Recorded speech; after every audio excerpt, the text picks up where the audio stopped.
बुद्ध के जीवन और उनके उपदेशों से प्रेरित होकर सफलता के मार्ग को समझने में मदद मिल सकती है। यहाँ हम बुद्ध के उपदेशों के माध्यम से सफलता की प्राप्ति के तरीकों को समझेंगे। 1. सत्य और सहजता।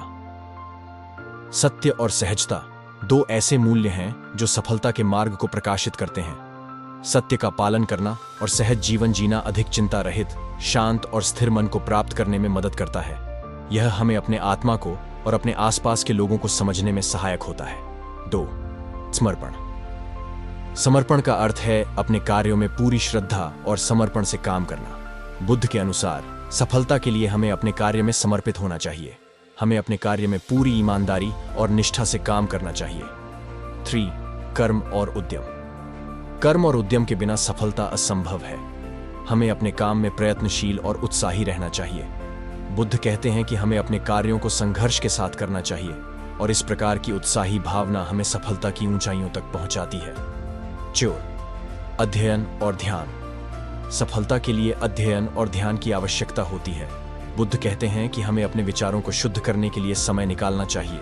ध्यान की शक्ति हमें अपने लक्ष्य को प्राप्त करने में मदद करती है और हमें उसे प्राप्त करने के लिए एकाग्रता चाहिए। 5. संयम। संयम अपने इच्छाओं को नियंत्रित करने की क्षमता है। यह हमें अपने वास्तविक लक्ष्य के प्रति संयम बनाए रखने में मदद करता है। संयम हमें अपने इच्छाओं को संभालने में सहायक होता है और हमें आत्मनियंत्रण की प्राप्ति में सहायता प्रदान करता है। 6. दया और करुणा। दया और करुणा सफलता के लिए अत्यधिक महत्वपूर्ण है। हमें अपने आसपास के लोगों के प्रति दया और करुणा दिखानी चाहिए। दया और करुणा के बिना हम सफलता की सच्ची खोज में सफल नहीं हो सकते हैं। इन सभी गुणों का अधिक से अधिक अमल करने से हम अपने जीवन में सफलता प्राप्त कर सकते हैं और अपने आसपास के लोगों के साथ एक सद्भावनापूर्ण और संवेदनशील समाज की रचना कर सकते हैं।